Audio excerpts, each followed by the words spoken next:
Well, President Trump authorized the deployment of 2,000 National Guard troops to Los Angeles this weekend to respond to what the White House described as protesters turned rioters. And now we see two competing narratives playing out on your partisan cable news.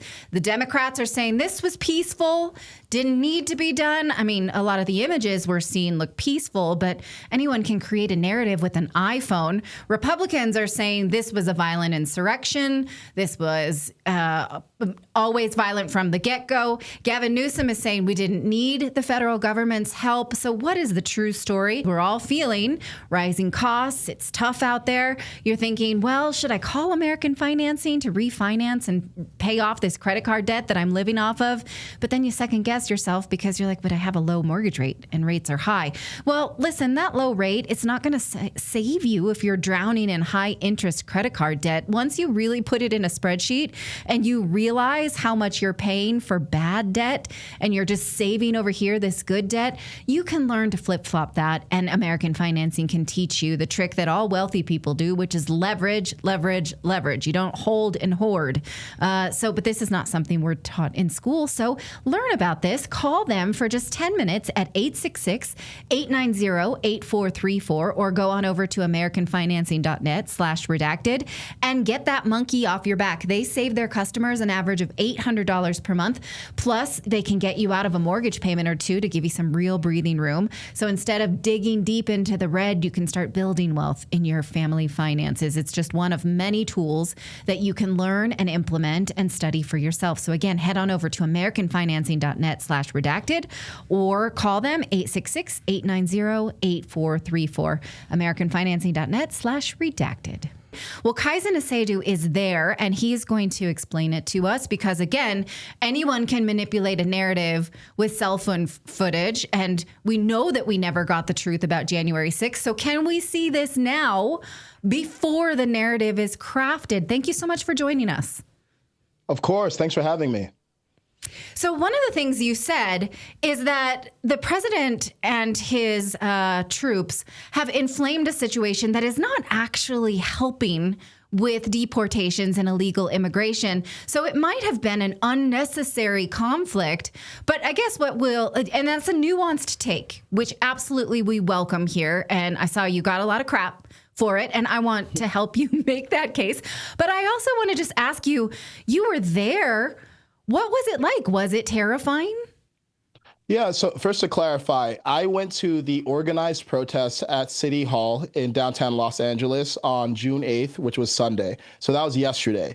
I did not go to any of the riots or other organized protests or disorganized protests on Friday or Saturday. So I'm not going to say that I went to all of the protests. What I can say for myself is the protest that I went to was peaceful while I was there. I know that there were also other demonstrations that got violent. But I actually want to reframe or just articulate what I actually mean here. I'm not saying that Trump should have not sent in the National Guard. It's very difficult to see to what degree these protests got out of hand and to what degree LAPD already had things in hand. What I'm saying is that the general approach to these deportations needs to be both rationally intelligent, and I think a lot of Trump's approach is, and emotionally intelligent. And I'm concerned that we're missing some of the latter, because if we look at what just happened here, these protests and these riots are breaking out over 118 people being deported.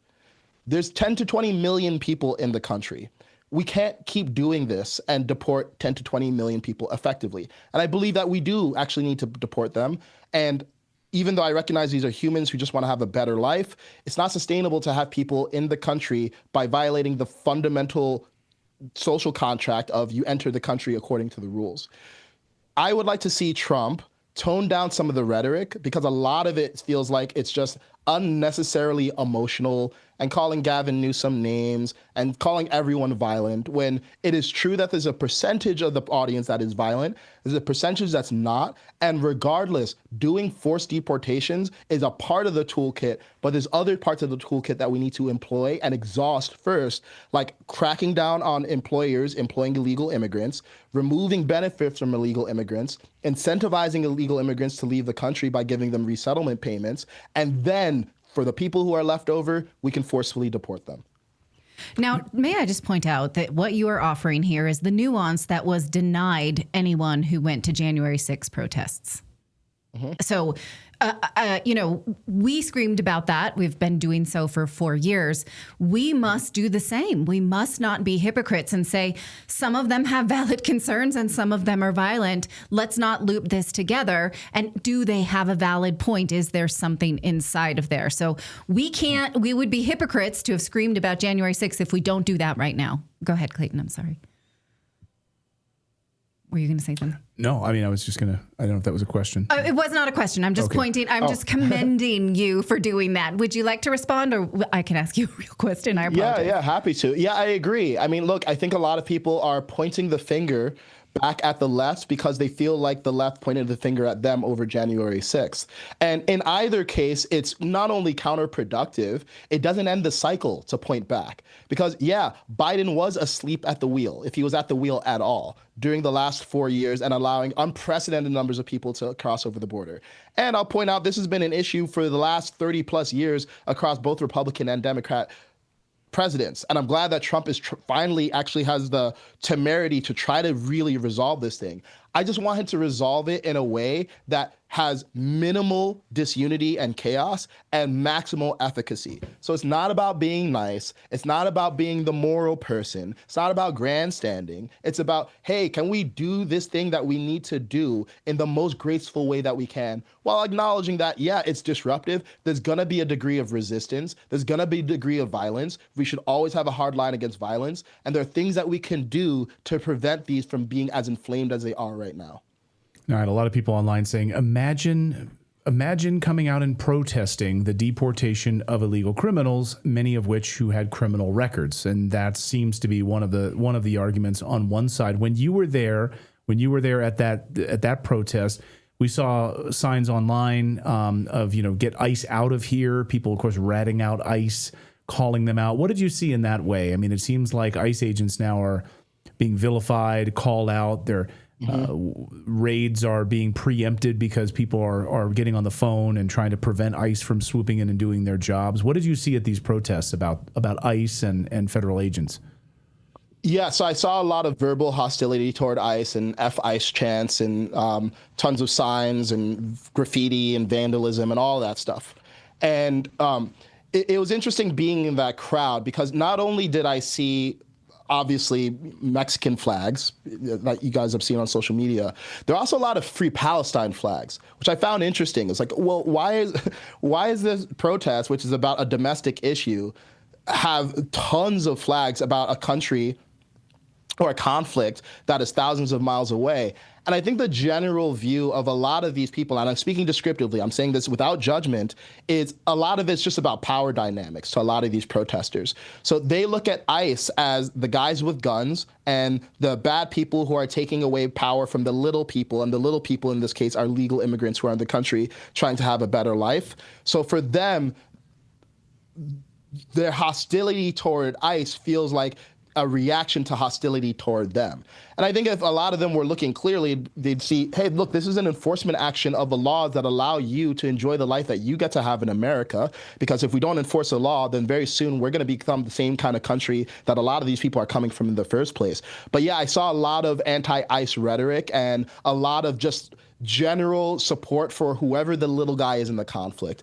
And you see this kind of just in general with the leftist worldview, there's a general proclivity toward standing up for whoever is the smaller party in the conflict, even if that smaller party also broke the rules or did something wrong. We saw the mayor of Los Angeles really not condemning the violence against police officers and law enforcement, people throwing bricks at police officers and attacking law enforcement. That there was no condemnation really from the liberal left on that point. It's more the condemnation on the federal response and President Trump and trying to inject himself and the federal government into California and Los Angeles. I found that weird. How did that sit with you? So I haven't been following what Karen Bass said closely, so I don't know if maybe she has condemned the violence and I just missed it. I don't know. I don't have a very high opinion of her leadership, especially having gone through the LA fires. But yeah, I think, look, Just like I don't want leaders pointing the finger at someone else for something that their side did years ago, to the point that you made about January 6th. I don't want leaders to ignore the violence that's coming from their side because they don't like something that the other side is doing. Real leadership is being able to go beyond sides and saying, hey, look, violence is wrong. And if Trump did overstate his executive authority, that's wrong too. Again, I'm not saying that Trump did. I haven't actually researched it enough to understand what statutes he used and could he use them, all that. But people become so tribal and they become so focused on the other side that they don't actually get their side in hand. And yeah, I think a lot of these Democratic leaders, even if to the extent that they do issue condemnations, the condemnations are so hollow. I mean, we've all seen the post on X when something bad happens, I condemn violence. Like, what does that do? I don't want condemnations, right? I want executive action.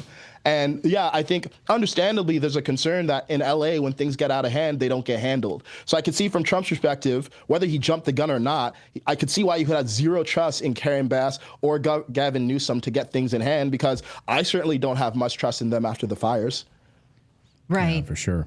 But when you point out the scale of the problem, what inflames people so much is showing up at a Home Depot or a clothing store or a garment district, because they say, you don't know, you're just targeting people based on their race and thinking you're pretty much going to find some illegals there. But the federal government has had lists of these people that they were not able to do anything about under the Biden years. So the government has been tracking these people. They know where they are. And they have a pretty good idea where they're going to find them in large groups. It's not possible to send one person per house, given that there were millions, right? 20, maybe even 30 million, according to the numbers. Yeah. Yeah, of course not. I mean, look, I live in LA. I see illegal immigrants every week. And the majority of them, they're just people. You know, they're people who are working, and a lot of them are landscaping, or they're taking care of houses, or they're waiting for work in parking lots. They're not hard to find. So yeah, it's if they're going to a Home Depot parking lot, it's probably because that's where a lot of illegal immigrants are waiting in a Home Depot parking lot waiting for work. Right. And unfortunately, part of the issue here is, look, it shouldn't matter what color or race these people are. Whether they're black, brown, white, or something in between, they're in the country illegally. Now, it just so happens because we are on a continent that's contiguous with the continent that they're coming from in South America or in Central America, that yes, a lot of these people are Latinos and Latinas. Of course, that's going to happen. So it's unfortunate that the deportation action necessitates removing so many people who look a certain way, but this doesn't need to be a racialized conversation. Oh, that's a great point. Yeah. Absolutely a great point. Absolutely. Kaizen, great to see you as always. We haven't had you on, I think, since the LA fires. So hopefully it's under better circumstances next time. We appreciate you. Thank you for your great journalism there. Thank you for being on the streets and covering this and giving us this perspective. As always, great to see you. Thanks for having me, and great to see you too.